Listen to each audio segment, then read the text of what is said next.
What does failure mean? Failure means you did not sell. Mm-hmm. Failure means you closed up shop and walked away. You may not have to file bankruptcy, because bankruptcy has to do with your creditors more than you.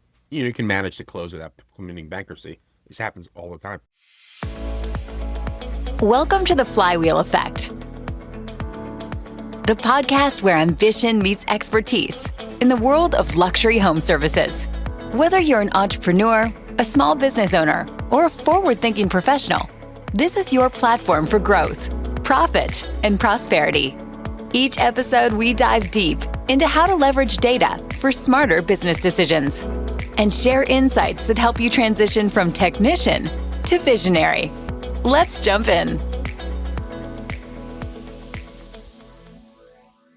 Hello, and welcome to another episode of the Flywheel Effect. And as always, we're sponsored by Vital. Now, I've been involved with Vital along with my co-host here, Matt, for quite a while. Vital's had an incredible impact in helping businesses, specifically integrators mostly, improve their business bottom line, do a lot of work within their business to make it run for them so that they can work on the things that make their business grow. Now, Matt, I haven't introduced yet, but here we go. Matt, you're doing pretty well today, I'm sure. What kind of impact have you seen Vital have on some clients?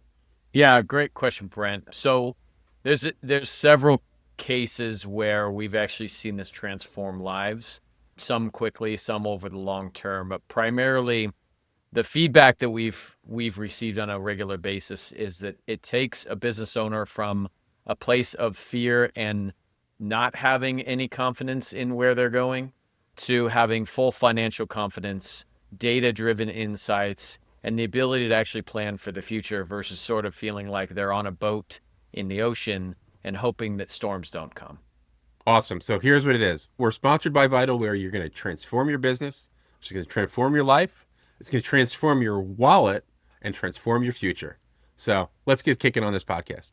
Matt, how are you doing today? Man, I'm doing great. It's funny, this morning, for whatever reason, I was just overwhelmed with gratitude for my team.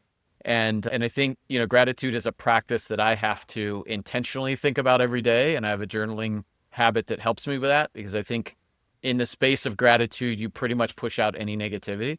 And this morning, I just was overwhelmed with gratitude for my team. I posted in Slack to make sure to share that with them and just feel really good inside today.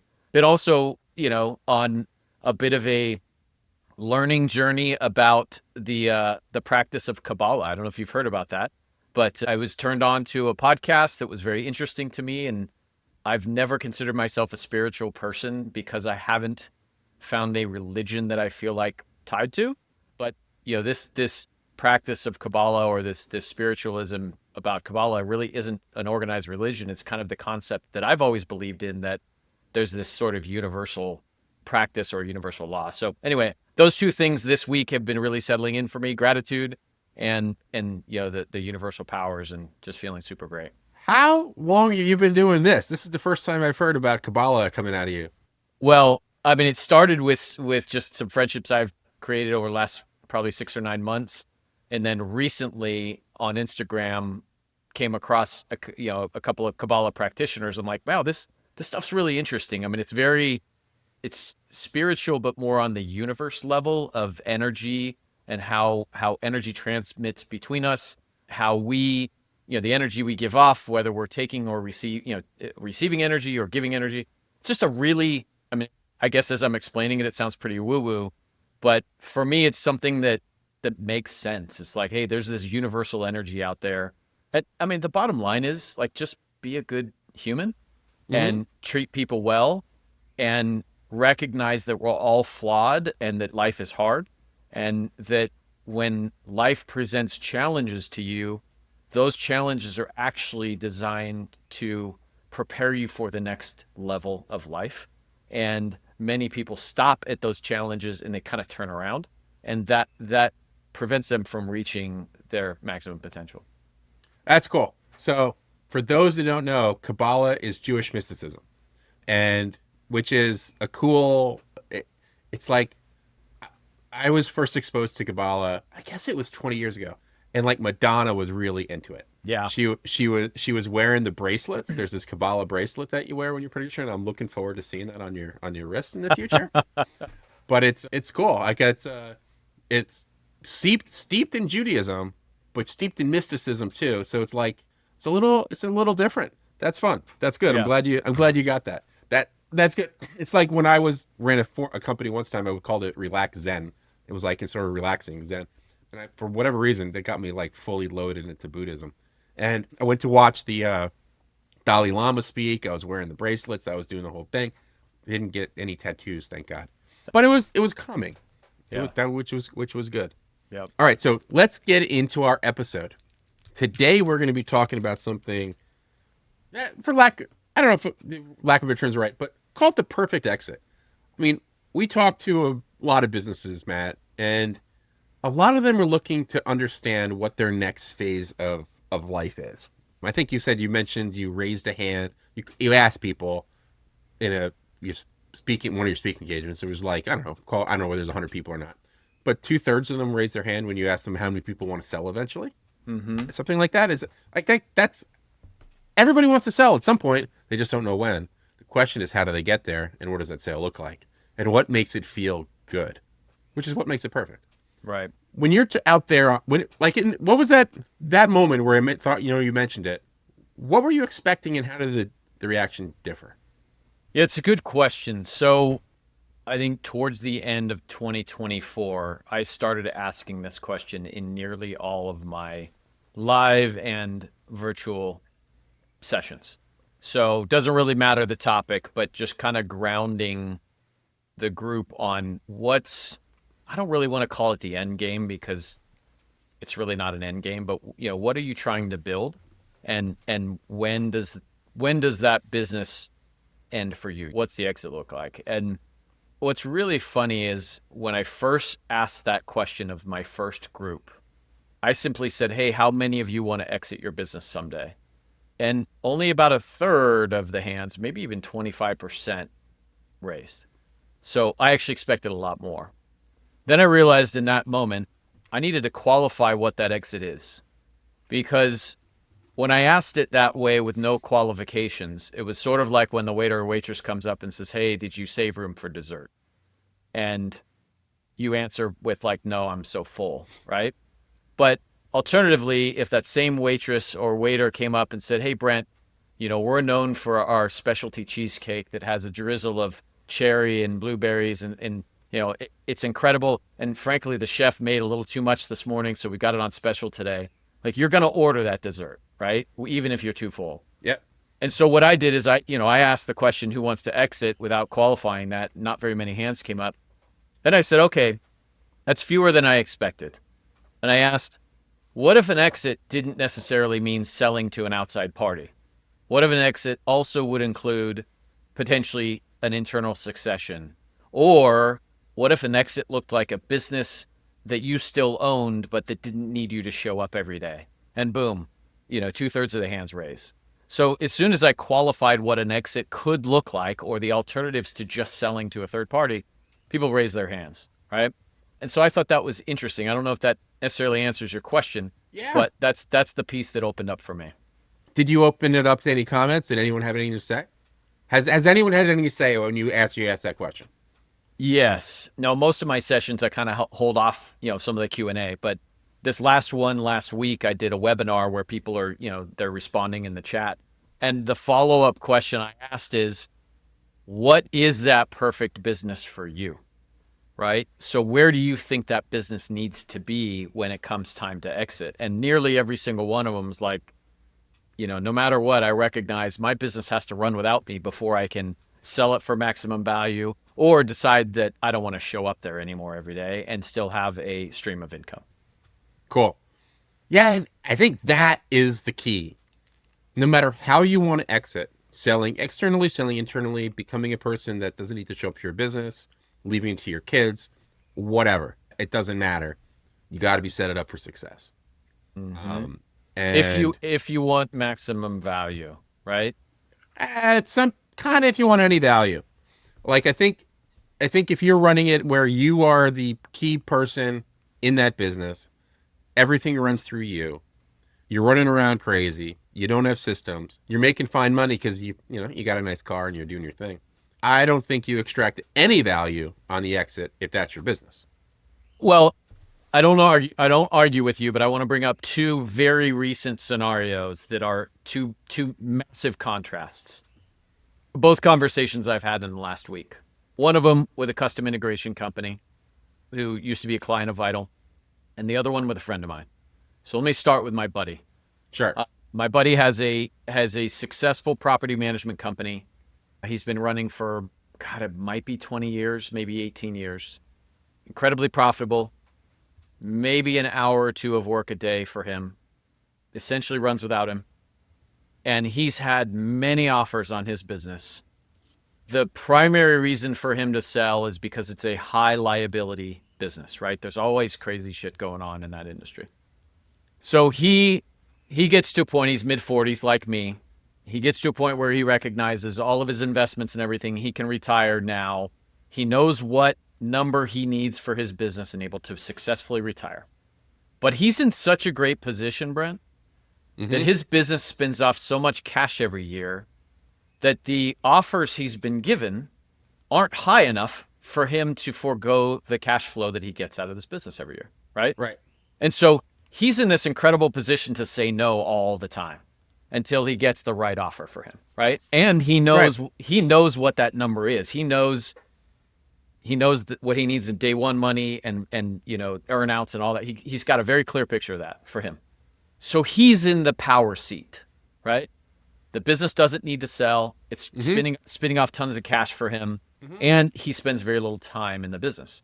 Right. So his considerations are, how does my life improve when I sell this business, right? All of a sudden, I no longer am concerned about lawsuits, which happen all the time in that world. There's things he doesn't have to be concerned with, but at the same time, he's foregoing this really nice stream of income. So he's in an advantaged position.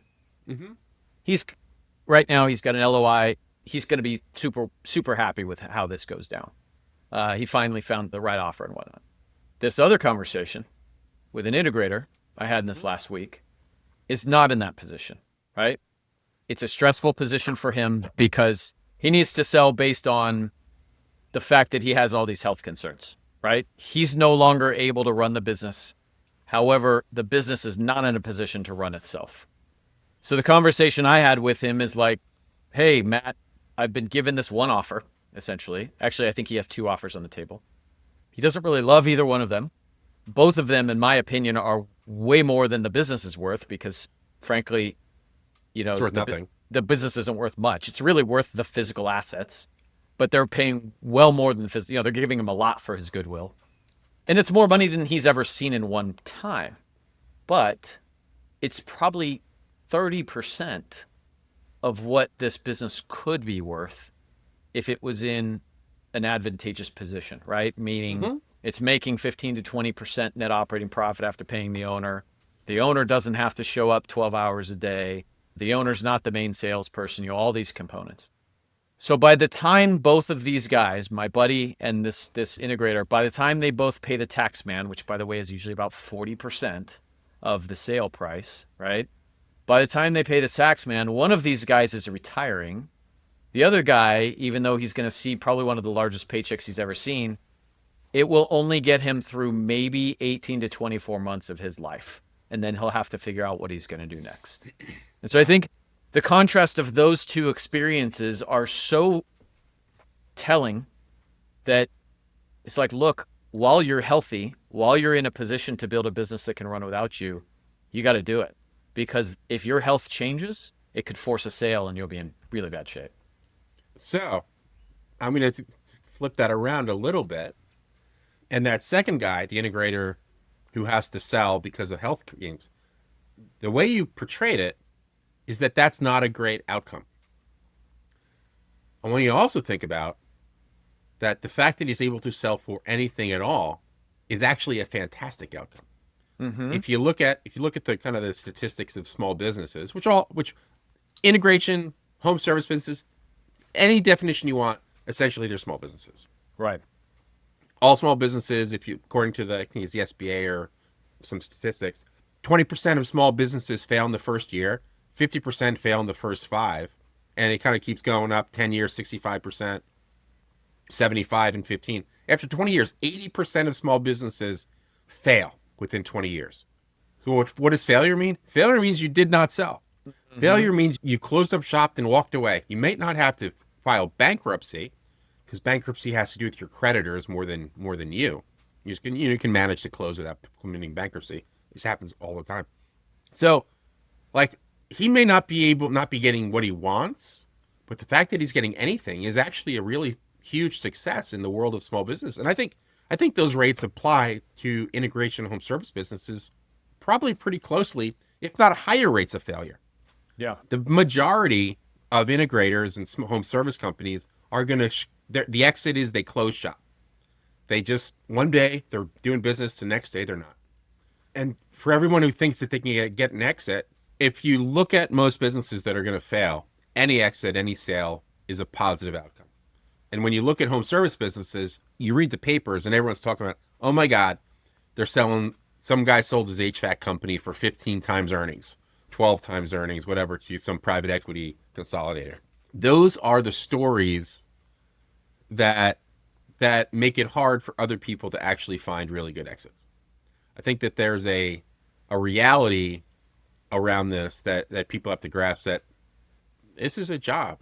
And the only way to actually sell is by doing the right things over a long period of time, so that your company, like your first friend with the property management company, he did the right things for a long period of time that made it a business, a company, independent of himself, that it's able to generate positive cash flow with limited downside risk on the variability of that cash flow from any given month or year. That is buyable, it's saleable, and it's valuable to somebody else. Unless you have all of those attributes, it becomes really hard. Yeah. Well, there's a couple of things that come up for me listening to you right there, because I agree 100%. There's two pieces to what you just said that I think I'd like to double click on. The first one is, he did all the right things over time.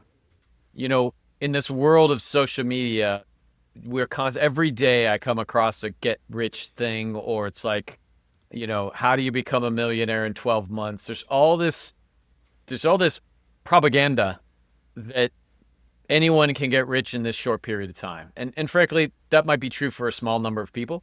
But the fact is that that's just clickbait, most of that stuff. The most successful businesses are generally built over time, not by doing anything revolutionary, right? Like Elon Musk and all of his revolutionary companies, God bless him, awesome. That's not for most of us. What is for most of us is build a boring business, one brick at a time, doing all the right things over and over again. And Brent, if you talk to, I would gather that if we talk to 100 business people who've had great exits or the perfect exit, I'd be willing to bet 90+% of those people would say, I just built it over time, brick by brick, right? It wasn't some revolutionary piece of software. You know, everybody's trying to be the unicorn. So that's the one piece I think I want to emphasize, especially for luxury home services, is just build the thing brick by brick, right? The second piece is timing is everything in the exit. That integrator that I talked to, who's getting, you know, a what I would consider more than what the company is worth by, you know, a couple of different valuations or a couple of different offers. 5 years ago, that wouldn't have been the case, right? I think right now what we're experiencing in this industry, and it's happening in other industries as well, is an interest. It's such a high level of interest in these businesses that there's more money going out than there was, you know, 5 years ago, and maybe than there will be 10 years from now. And the lesson I think that I'd like our audience to take away there is, you never know when the opportunity is going to knock and when the opportunity is right. Mm-hmm. Don't wait for it. Just keep building the thing brick by brick. Don't try to plan the exit in you know, X number of years. Just say, hey, someday I might want to sell this thing. Let me get it in shape to sell. And maybe I won't want to sell it, but at least when that opportunity comes and the number is right, I might pull the trigger. All right, so I want to go, there's a few things I want to go over, but let me listen. One, I think after my comment, let's go through what are the components that you should put in place in a business to get you to a better place for some sort of exit. I think that's important. I think, and I drive that home with resilience. Second, let's highlight. I just want to highlight this. Most businesses will close without selling. The vast majority will close without selling. Any sale is better than none. None of them that are going to sell for a positive outcome really did anything but perform well over time. It's rare. Third, the flip side of a perfect exit is you have a situation where you're presenting yourself as a really good opportunity for a buyer. Like, don't forget that your goal is, this is selling something that has to run. You're selling something that has to work for the next person in your place. Make it worth their while. Yeah. Okay. And how do you do that? By these. Go ahead. Yeah, no. And before I get to the tactics or even strategies, I'd love for you at a very high level to talk about the financial dynamics of buying and selling businesses. So, for example, regardless of industry, what is a buyer buying? You kind of hinted at it a little bit. What affects valuation? Again, in a very general way, what affects valuation? Are they paying for risk? Are they paying for reward? Kind of just in a very general way. Let's start with that. Yep. So what matters to a buyer is having a business that is operational, that is growth is good, stability of cash flows is better. Variability is bad. You don't want to be buying an upswing and have it crater. Why is that? Because almost all of these businesses we're talking about in a small business are bought with debt, and they're bought with a very specific kind of debt. They're bought with an SBA loan. If you're anything under 10 million or $7 million, you're most likely going to be doing an SBA loan. So a buyer is going to have this structure that they have to pay back the debt over time, whether it's SBA or not.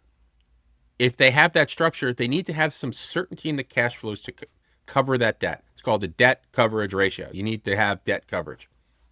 That's step one. And in that buyer, they're going to take on all this risk of not just your business, but the debt. So if your business isn't looking right, it makes it much, much harder to get that financing. Other place that comes in with equity is equity. Two sources of equity, you and somebody else. Both are real. If you don't have enough money on your own, there's a whole pool of investors out there that are looking for deals. Actually, it was on a new Twitter account, and it was SBA and SBMinvestor.com or something. And it was a matching service between people who want to invest in small businesses and investors who are trying to raise capital to buy small businesses. If you're trying to do this, you totally got to be on Twitter. Twitter's all about acquisition world of small businesses for whatever reason. I don't know why, but it's hot and happening. Anyway, what do they look for in a business? They want regular cash flow. They want a business that can exist without the owner, because that's a lot of risk if their owner has too much responsibility. What does that mean? That means that there's a team that is functionally capable in all the aspects to run a business. You also want to have consistent customers. You don't want to have new customers every day. You want to have consistent customers over time. These things are important. That's why recurring revenue businesses typically sell for more money than non-recurring revenue businesses. That recurring revenue is incredibly valuable. It's consistent.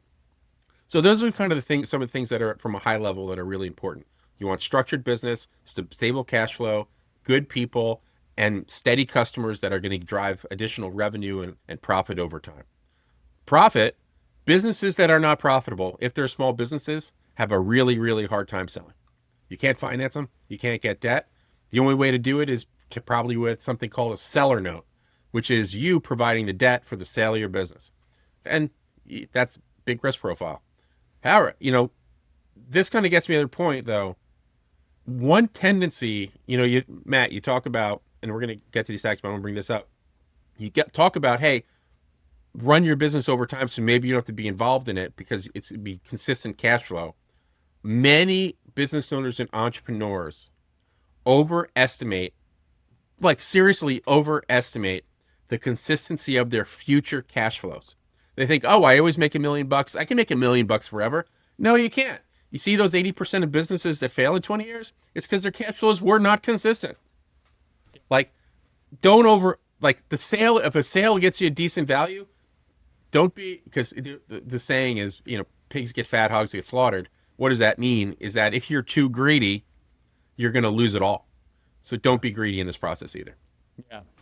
Well, and that, God, there's so many great things to talk about here. Let's put a pin in that piece. I think that's really significant. Let me add to what you brought up, and I think to for our audience to think about how my business is valued, because this comes up pretty frequently, especially in small businesses. They think of one or two components, right? Yep. One component is like, hey, if I'm really profitable, therefore I'm going to get a higher valuation. And that alone may or may not be true.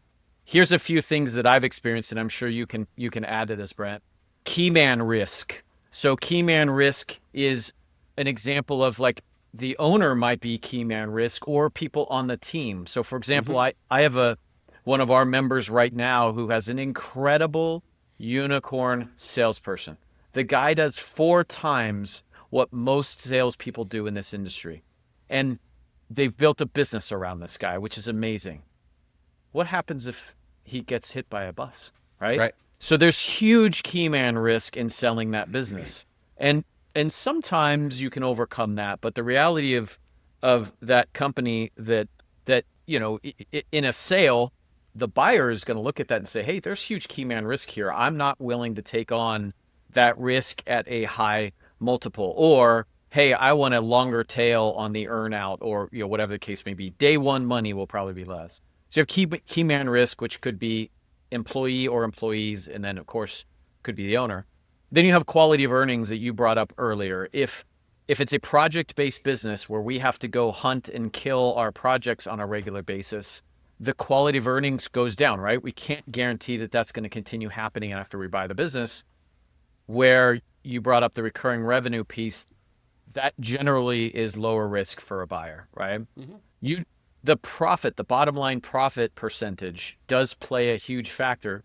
The higher that goes, the higher the multiple. So when we think about profit, let's say our business is producing 10% bottom line and we can get a 2x multiple on that. If we bump it up to 15 or 20, it's not just 2x of the higher number.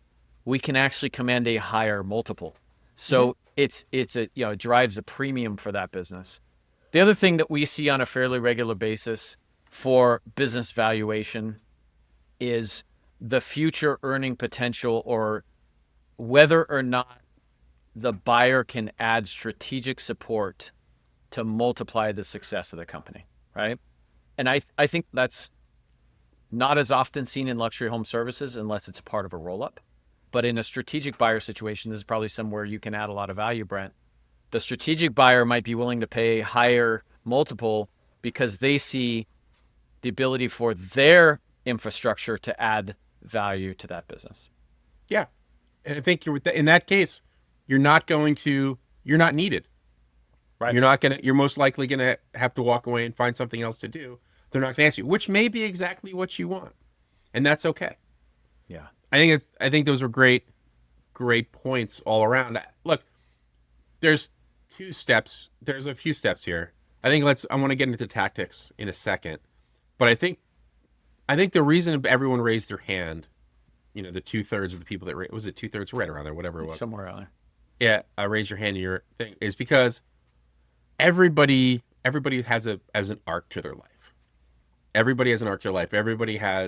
They're raring to go in their 20s and 30s. Maybe they start a business, maybe they don't. Settle down, you have a family, you got to do your thing. You got to make a lot of money because hopefully you can send your kids to college if they want to go. Hopefully they don't want to go, and then you're really making out great. Shit, my 3-year-olds. I mean, I look at my 3-year-olds, and I love them. And I'm like, man, you're probably both going to go to college. And 15 years from now, college is going to cost me $150,000 a year each.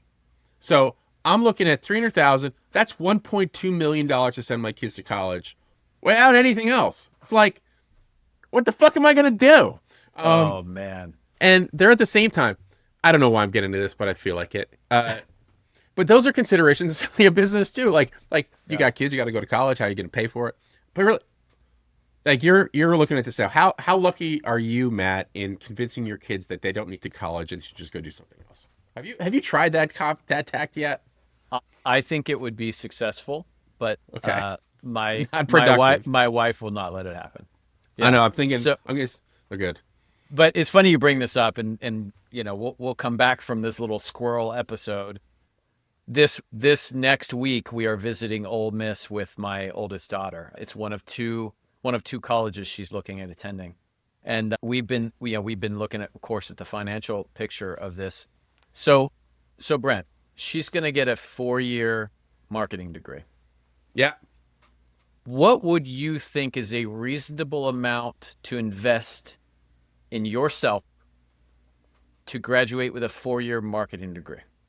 Just forget what college actually costs. If you were to sit down with somebody right now who's 18 and you'd say, hey, this is probably the maximum I would invest in your 4-year marketing degree, what would you tell them? I tell them that you can learn everything you want for free online. It's like the reality of it. And get an internship. Right. How about this? How about you go get an internship at a marketing company, not get paid, Right. and work and learn, and you just came out ahead after your 4 years of college. Like, that's the reality of those kind of jobs. Yes.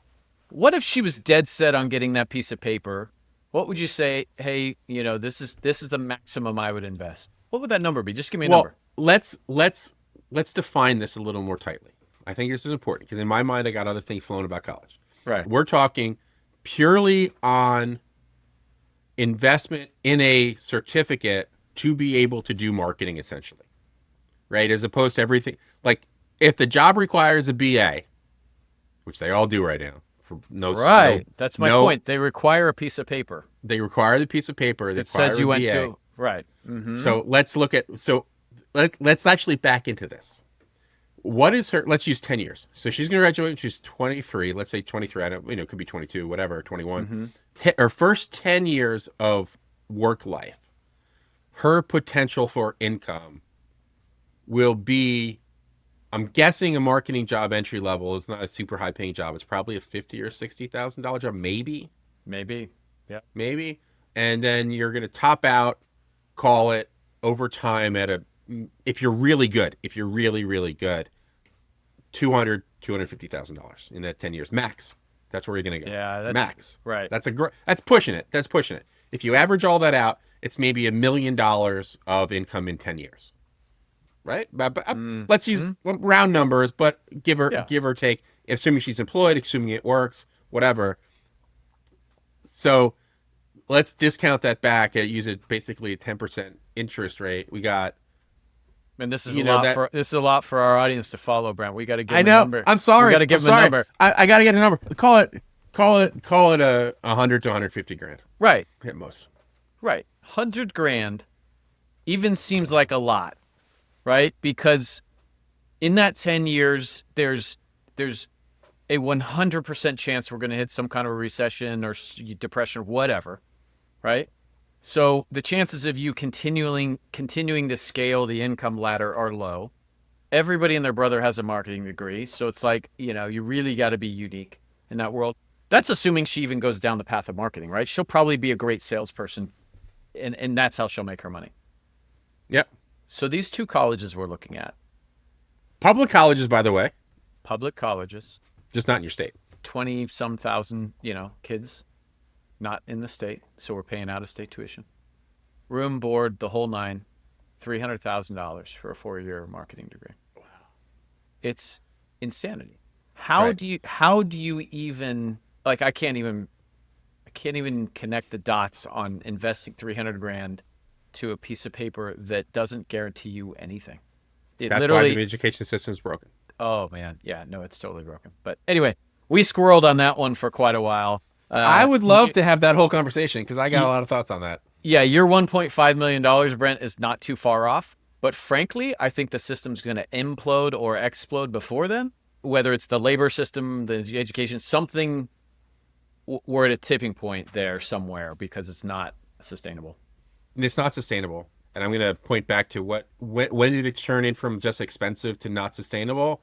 It was when the federal government started guaranteeing loans, and now colleges had carte blanche to increase tuition as much as they wanted.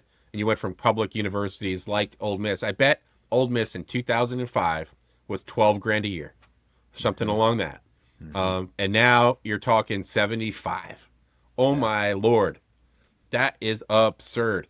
So, yeah, I don't know. I mean, where I teach Monmouth, I don't know how colleges like that survive. It's not like a top tier. It's good, decent school, but private, but expensive. And I mean, I could see 30-40% of colleges closing in the next 10 years.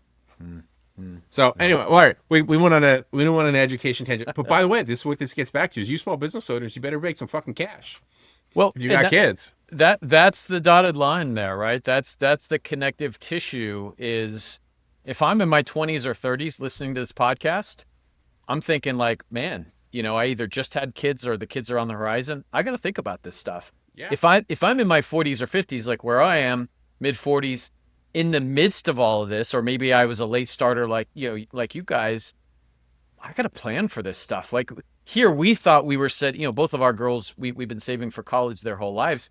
We thought we were doing a great job. And here we are, like we can probably cover with that college savings, maybe 1/4 to 1/2 of what they're looking at doing. And the goal has never been to cover their entire college because I believe that they should have some skin in the game. Yep. And, we may choose to cover it down the road, but they need to feel like that experience. But how this connects to business owner situation, look, there's enough stress in being a business owner. You don't want to be surprised by these things, right? You want to have a plan for them. Yeah. Look, it's nuts. I mean, it's really hard. So that's, I said, better life. You need a better business for a better life, for a better wallet, for some peace in the future. So let's get back to the perfect exit here. We've kind of went on a tangent. Let me get, where were we, Matt? Do you remember where we were? Well, I know one of the things that we wanted to cover, and I need to start writing stuff down because I get so excited when we get on these topics. There's so many cool things to talk about. But I know one of the pieces we wanted to cover was we sort of wanted to define the perfect exit and what could that look like? What does it look like? I think it's different for everybody, but there's certainly some buckets or categories of examples that you and I have seen that people might want to consider. So I think we should break it down up front for there's one clear-cut separation. A perfect exit that includes a sale and a perfect exit that does not include a sale. Mm-hmm. And there's why do I want to separate that way? Because a sale is you're dealing with a transaction. Not sale, there's no transaction. And really there's only two paths let's cover that first, because I think that's less of how people think of exits. But they are. One exit, I think we brought this up earlier prior to this call, was you don't sell, you run a good business, you extract cash and you do some other stuff so that the business isn't the core of your wealth. Second way, and that is not of a sale, is that you pass it on to your children. Mm-hmm. Both of those, and you could sell to your kids, but it's a different kind of sale, right? It's a different thing. It's really, it's family business is what you ended up with. Yeah, there's a legal transaction, but not necessarily a financial transaction. It's not on the market, right? Yeah, it's not. Often it's not at market. It's just some transition, or you bring your son or daughter in earlier on, and they work for you for 15 years, and all of a sudden they're taking over the business. Yeah, and I think there's one that straddles the two buckets, which is an ESOP.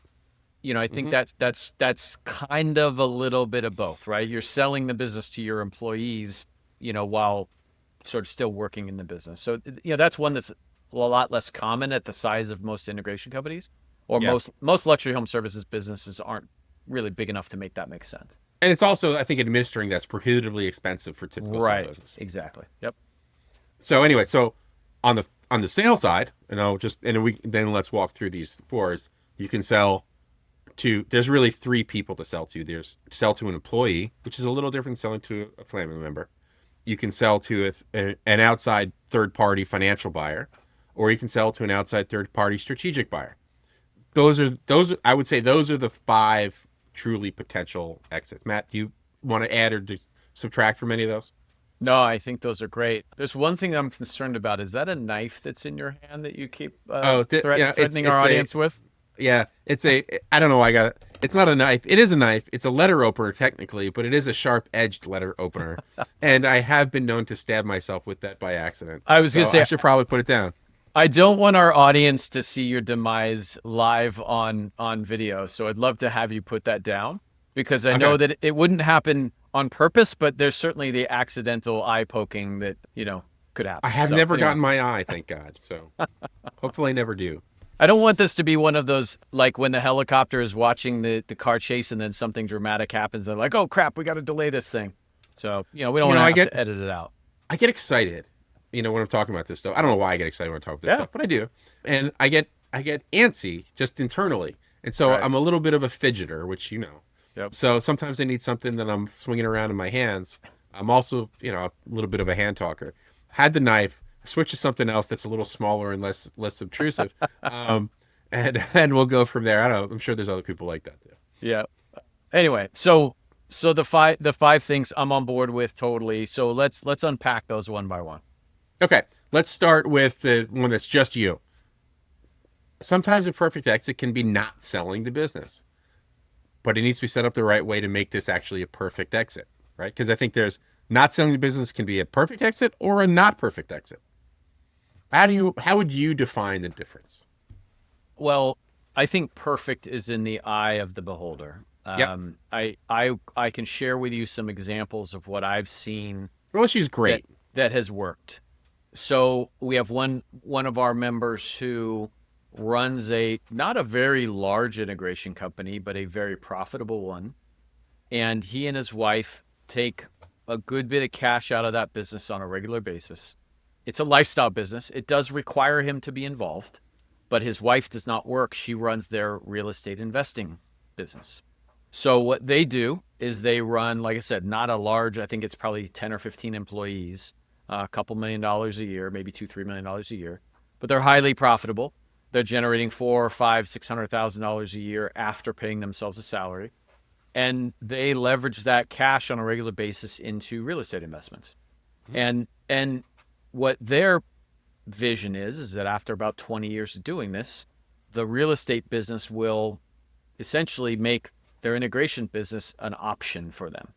And by that time, the integration business may be perfectly sellable, it might not be, but either way, they have all the options in the world for them at that point, because the real estate investment will have, basically matured to a point where it's cash flowing at least as much as they need to live. That's one example. Okay. The other example is you build a business that's big enough and profitable enough that you've hired other leaders in the organization so you don't even have to be there. Or maybe, you're there a couple times a week or an hour or two a day, which is a lot like what my buddy's property management business is. And I think when my experience of when I tell people that this is an option in home services, they immediately go to all the reasons why it can't work or it won't work. Mm-hmm. And there's two main self-limiting beliefs that I see in there. One is they've never actually experienced what it's like to make great money in their business. So they couldn't imagine being able to afford a CEO, right? That's number one. Number two, they're too self-important to get out of the way, right? And so they're involved. They are literally the bottleneck in the organization, and they can't imagine running the company where they are not the bottleneck. However, both of those things can be overcome. We see on a regular basis $4-5 million luxury home service companies producing $800,000 to $1 million a year in profit. Brent, you can afford a CEO at that point, right? Well, I think that's what you just highlighted.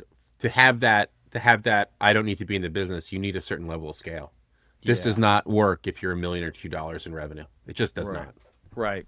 And you have to be profitable. So we come across $4 to $5 million companies who aren't that profitable, and there's no way that you would hire a CEO at that point unless the CEO's job is to get profitable to the point that they can cover their expense. I think even more so, we come across $10 or $12 million companies that are not very profitable, and the CEO can't get out of the way.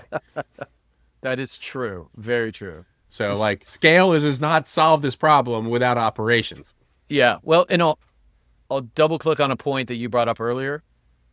This stuff doesn't happen overnight. It's brick by brick. Brick by brick. And if you think about where you want this business to go and you envision that on a regular basis and you build for it, all of it's possible. The number one, I guarantee there's audience members here listening to me talk about my buddy's property management company. Guarantee it. And what first goes through their mind is, oh, but that's a property management company. He can do it. I can't because my business or my industry is different. I guarantee it. There's a large part of our audience who's thinking the grass is greener over in property management. Guess what? It's not. There's just as many property management companies out there suffering like there are integration companies or custom home services companies because they're just not putting the work in brick by brick, right? They're spending time thinking that the grass is greener elsewhere. So I want to break that belief, by the way. We know personally, Brent and I know custom integrators and luxury home service operators who are in the same position as my buddy and his property management company. They are working 1 to 2 hours a day, and that's how they've built their businesses, not by chance, but by intention. So I think it's two important points with this, though. And I think these are caveats. These are important caveats. Is you can't do this too early. I think too many people that start or buy their own business think, I'm the boss now. I don't need to come to work. Right. Not true. Not true at all. Two, those 1 or 2 hours a day, they're able to be 1 or 2 hours because they're very efficient with their time. They know what matters, and they keep track of what matters so that their people don't steal from them or run it into the ground. Yep. Those things are still possible in a business that is running well. It could turn on a dime if the boss or owner or CEO or somebody isn't paying attention to things that matter. 100%. Great point. Reference our prior episodes on delegation versus abdication, right? Correct. Yeah, I bring that up because my family's in the car business, which you brought up before. My dad ultimately sold his car business, his big dealership in, I don't know, 20 years ago. It's been 20 years. Wow. And he sold it because he realized at that moment in time that he did not have the appetite to spend enough time in the business to keep it going and profitable with the complexity of the car business. And he also saw over the course of his 30-year career in the car business that most car dealerships did not sell well because the owner abdicated and left and didn't pay attention to things, and all of a sudden they're underwater and they're going bankrupt. So there's this fine line between being able to step away and staying in enough that your business doesn't collapse. It's an important point. Business is not like hands off. It's just knowing what the right hands to be on need to be there. Yeah, absolutely. So one other thing that you brought up that I think is also really important. This is a recommendation for any small business owner. You talked about one of our clients, I think it was a client or friend, was investing in real estate. Mm-hmm. I am sure that one of their real estate investments is the building from which their integration shop operates. Absolutely. Right? Or do this early when you start a business. Especially this kind of business. Buy your real estate in a separate company. Own that 100%. Have your operating company have a lease with that, which they pay monthly, and you want to pay it. And so you're building wealth off that mortgage in your real estate. Your company's paying what they would have to anyway in a lease, because that's how you have to operate it. And then over the course of 10 or 20 years, you will have so much wealth in that real estate that it very well may be that the business operation doesn't matter. This is another one of my dad things, and I've heard from others too. The business pays for your life. The real estate pays for your retirement and wealth. And if you can operate that way, you're going to be pretty happy. Yeah, absolutely. All right, cool. Keep going. No, I think, did we cover both of the non-transactional sales? We did not. We covered running a business that's on your own. The second non-transactional sale, and this is a question, this is a little bit gray, but really, it's not a transaction in the traditional sense. You're making it a family business that your sons or daughters, or nieces and nephews, it doesn't matter, but your family runs when you are ready to move on. Mm. So, and I think there's some unique parts about that are a little different, but similarities too. Yeah. I mean, what holds true for this option as well as the others is that you want to, and there's probably a lot more emotion around this, you want to be handing something off that's going to set them up for success for two reasons. One, they're your freaking family, right? Yeah. And two, chances are you're the one who's taking all the risk in most likely essentially owner financing this business, right? Like or your name's still on the lease. Yeah. Your family's buying this thing out from you.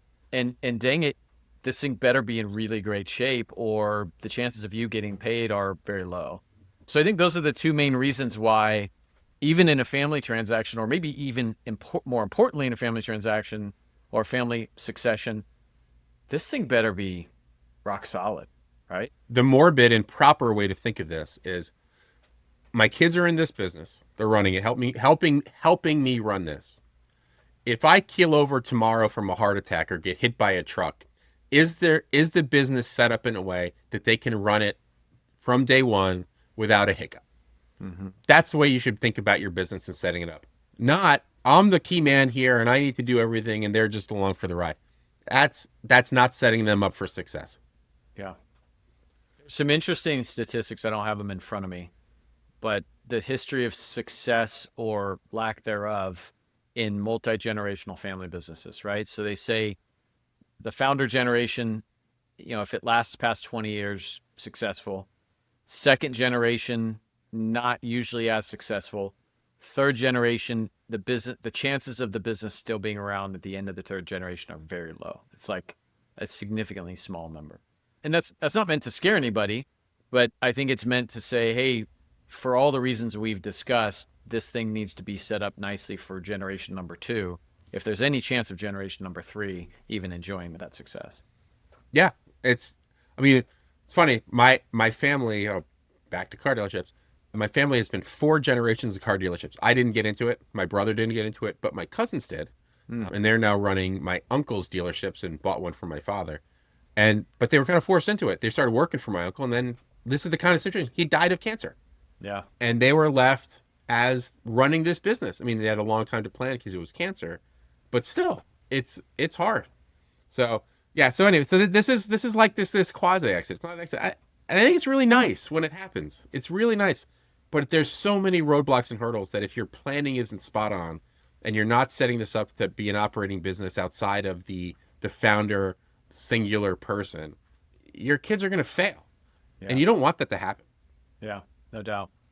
Well, hey, out of respect for our audience, I want to do a quick time check. This is such an exciting thing. You and I can go on for another hour.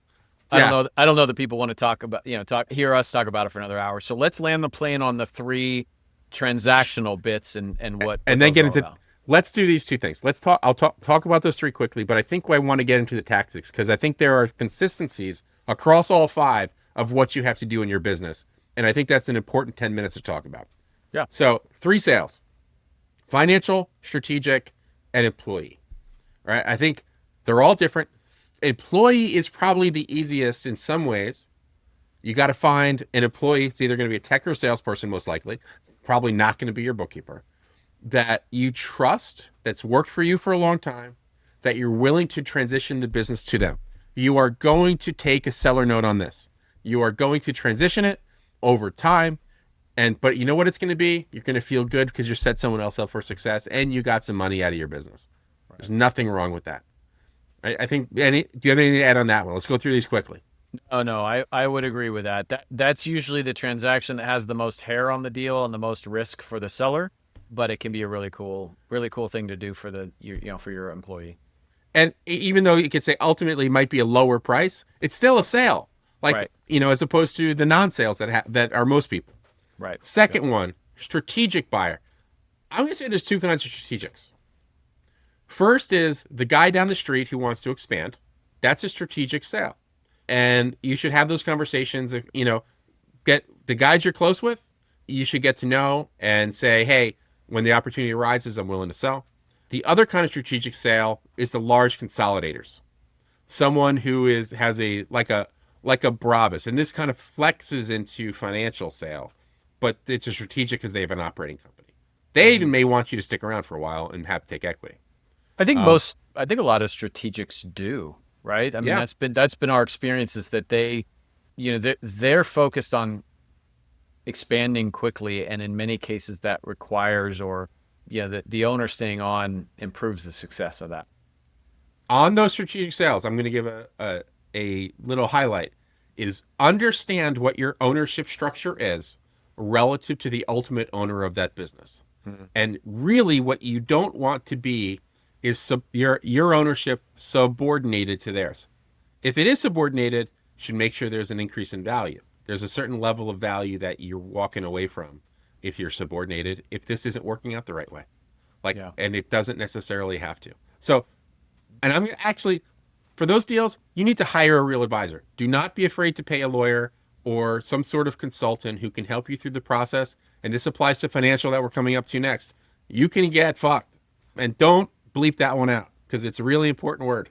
If you don't pay attention to the structure, because it could all equity. And they say, we're going to sell for $100 million and you're going to get $10 million out of this. But there's so much fine print below that it's never really going to happen. Oh, man. So that brings up two really important side points I want to bring up, Brent. One, any of these transactions where, it's transaction, there's money changing hands or power changing hands, set aside 10% of that deal, really 10 to 15% of that deal for advisors, brokers, attorneys. It's massively important, right? That's one piece. Yeah. The other piece I lost, actually. So it might come back to me, but it was really damn important, and now it's gone. So yet another reason I need to probably write these things down, but that's okay. Maybe it'll come back. We'll find it again. But yeah, I think the advisor, by attorney, we do not mean the guy who helped you sell your house. That's not your guy. No. He will tell you he's the guy, but he's not. Oh, the other piece just popped into my head. Day one money is the only money that matters. Yes. However, there's always a gap. And you have to make sure that the day one money is sufficient for you, but you might be able to have the opportunity for more through an earnout. Earnouts are problematic. Everybody hates them. But they only work if you do one thing. This is the one rule on earnouts. The earnout cannot be based on profit. It can only be based on revenue. Yeah. Because people don't fudge revenue, but profit is a giant black box that you have no ability to understand properly. Yeah. And maybe I should clarify that more. Day one money is the only guaranteed money. So not necessarily that it only matters, but it's the only guarantee. I think a lot of people, and look, this happens all over the place. They'll see an offer for, 5X, maybe it's $3 million, whatever. They're like, oh my God, it's amazing. By the time it's all broken up, they really only get, 25% of that on day one. That's the only guaranteed money, right? So just sort of, as you're looking at deals, pay attention to the breakdown. I'm going to keep bringing it up every time. But remember, there's still a sale, and everybody else closes. Most people close their doors without any sale. So, don't feel bad about what you're doing. Okay, financial buyer. This is someone who is buying it as an investment for the purposes of doing something with their portfolio, but is not an operator of your type of business today. Obviously, there's a little crossover with strategic, but that person should be paying mostly cash. You don't necessarily need to trust them on an earnout as much. There should actually often be paying a little bit of a higher multiple sometimes, so it can be good. But just be aware that these things are being more and more prone. When you look at financial buyers, they are the ones that have driven up in HVAC, in pool. There's a variety of different verticals in home services that the valuations went crazy because the financial buyers got in. This is private equity, as everyone calls it. The big bad club that ruins the world, but makes entrepreneurs a lot of money because they buy their businesses. So yeah, those are the five. And on that last one, Matt, because I wanted to do that really fast, probably too fast, but on last thought on the financial. I think you covered it. Okay, good. Now, to do any one of those five, I want you to do exactly the same thing, which is what we're about to walk through. Matt, I think this is where what your experience is in both selling your businesses and actually running and helping companies over the past, decade lends itself to success. What are some of the different pieces that people should put in place, the tactics to get their business in a position for a very good, if not perfect, exit? I'm going to simplify it. And we're going to start with why most businesses don't get to that point. Why most home services businesses don't get to the perfect exit is three things: people problems, inefficient operations, and inconsistent sales. Those are the three reasons. Could be one of them, could be all of them. So the three things, and I'm going to simplify them, but they're all going to take time and complexity. The way you overcome your people problems is to build and maintain a trusted team, right? That'll get you that perfect exit. In addition to that, you need to have profitable production, right? Consistent, profitable production. Most importantly, you need sales certainty. When you go to sell this business or transact in any way or move on or whatever the case may be, there needs to be a level of sales certainty in the business. So those are the three solves: sales certainty, trusted team, and profitable production. Okay. Credible high level. Those three things drive value in a business. Let's take it one step further. People, let's look at people first. I actually think this actually might be I think people is two things, right? It's one, you need a good team, but two, you have to be able to have yourself separated from the operations of the business. Both are people problems.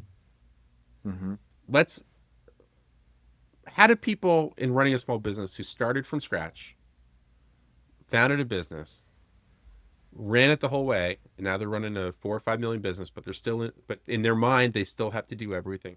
How do they extract themselves? Because they have to sell. A few different ways. So the key on the people side is having a system for attracting winning hires. It's really critical to recognize we're going to have turnover. Things in the business are going to change. And much like you need sales certainty, you need people certainty. And this is one of the biggest complaints of service businesses, really many businesses. Oh, I can't find great people. They're out there, right? We just need better systems to do that. We also have to have growth blueprints. So one of the pieces you talked about earlier was that there's fluctuations in profitability as a company grows. That's the reality of things. Every industry has chasms that you have to cross where your profitability is going to suffer while you're building to the next thing, right?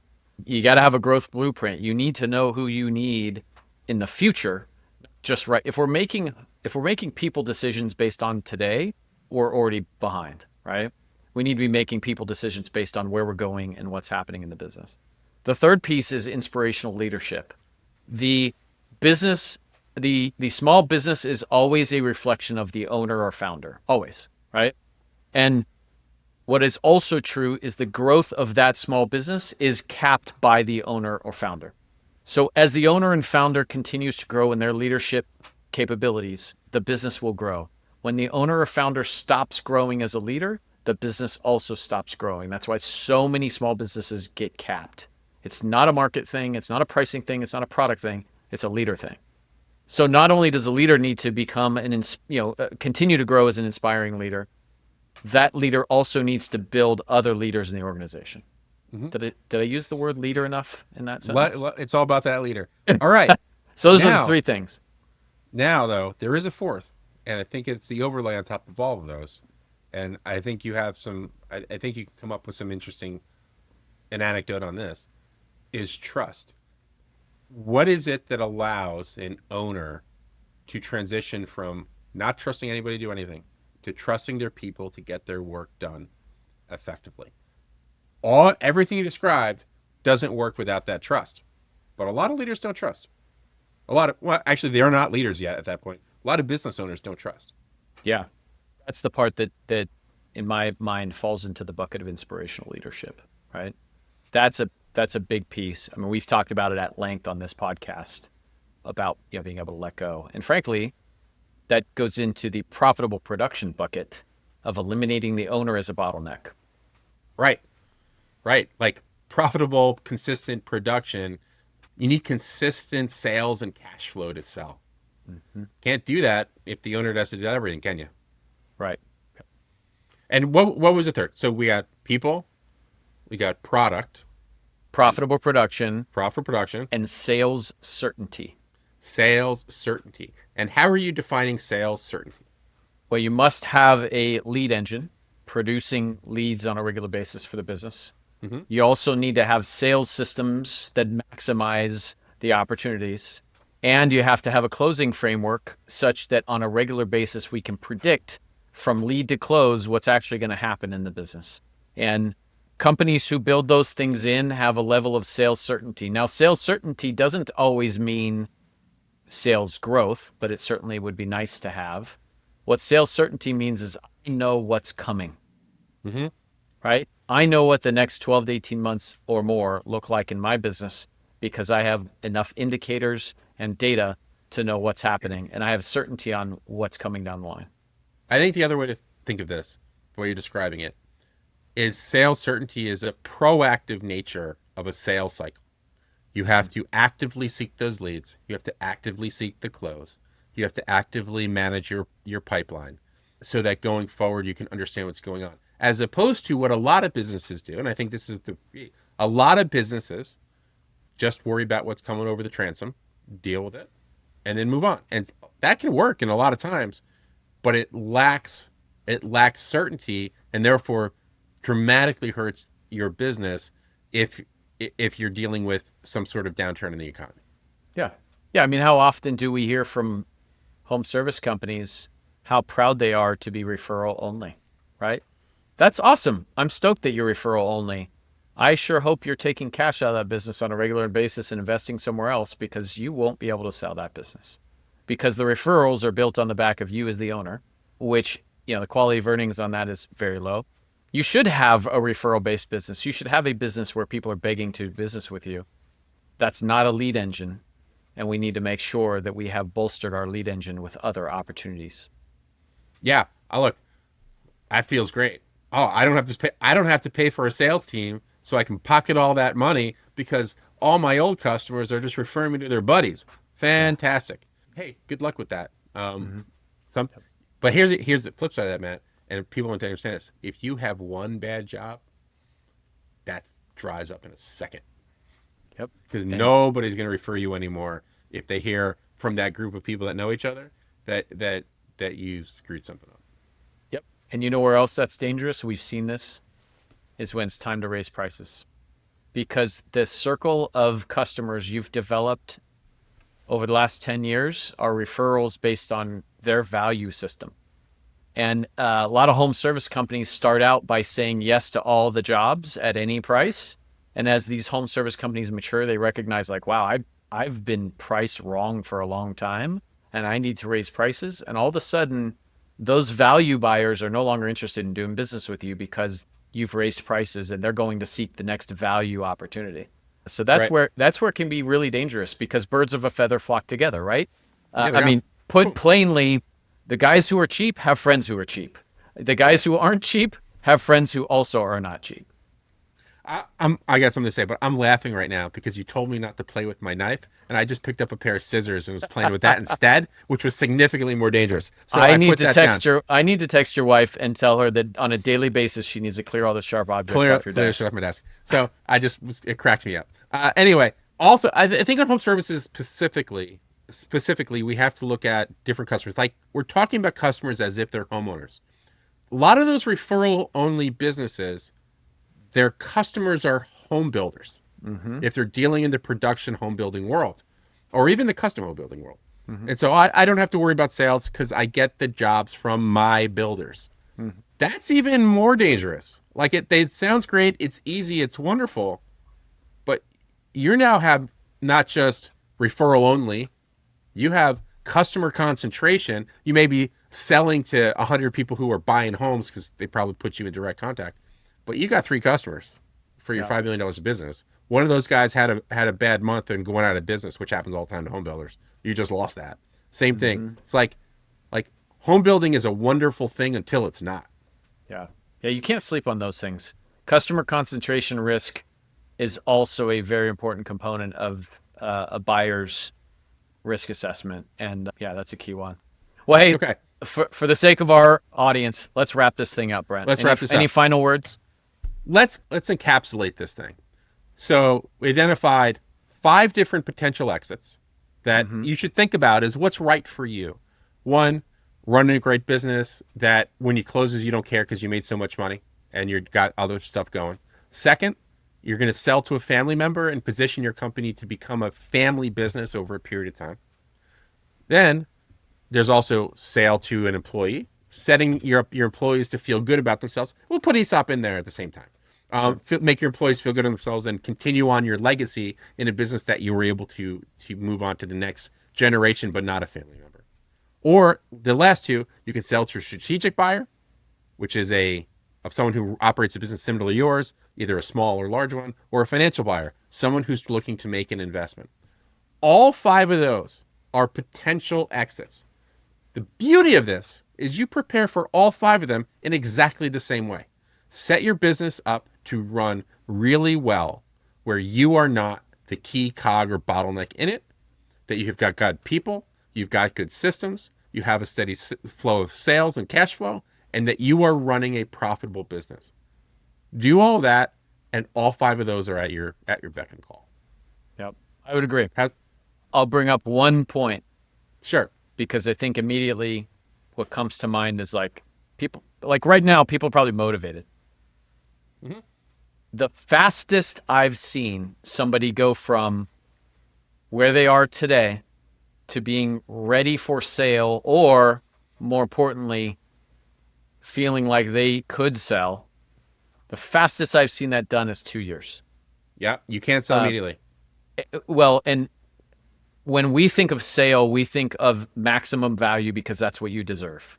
Mm-hmm. Selling for maximum value from the time where you are today to maximum value, the fastest I've seen is 2 years. The reality is it's 3 to 5. So I just want to set the expectation for the audience that if you decide today after this podcast or whatever that you really want to go down this road, be patient. Get the right support to help you and decide that you're going to make it happen, and recognize it's probably a 3 to 5 year journey. Yeah, I would agree. And I think that 3 to 5 year journey is a long time. It's a lot of pain. You're going to have to spend time on the systems. You're going to have to separate your personal expenses from your business expenses. We didn't talk about that at all. We have in the past. And you're going to have to make sure that your business is operating, which takes work. You're going to put in the work you need to put in the work to get to the point where you don't have to work as hard. Like that's the takeaway. Work it, and then you're going to be set. But it takes the upfront. Yeah. All right, Matt, any last thought here? No, this is great. All right. This is another episode from the Flywheel Effect. And as always, if you have someone who you think would enjoy this, if you like us, if you thought this was valuable, please give us a follow, share this podcast, or give us a like. And until next time, this is the Flywheel Effect. Thanks, everybody. Thank you for tuning in to the Flywheel Effect. Our journey through the intricate world of luxury home services continues to be fueled by your passion for excellence and innovation. If you found value in our conversations today, don't forget to follow us wherever you get your podcasts. More insights and resources. Visit us online at growwithvital.com. Until next time.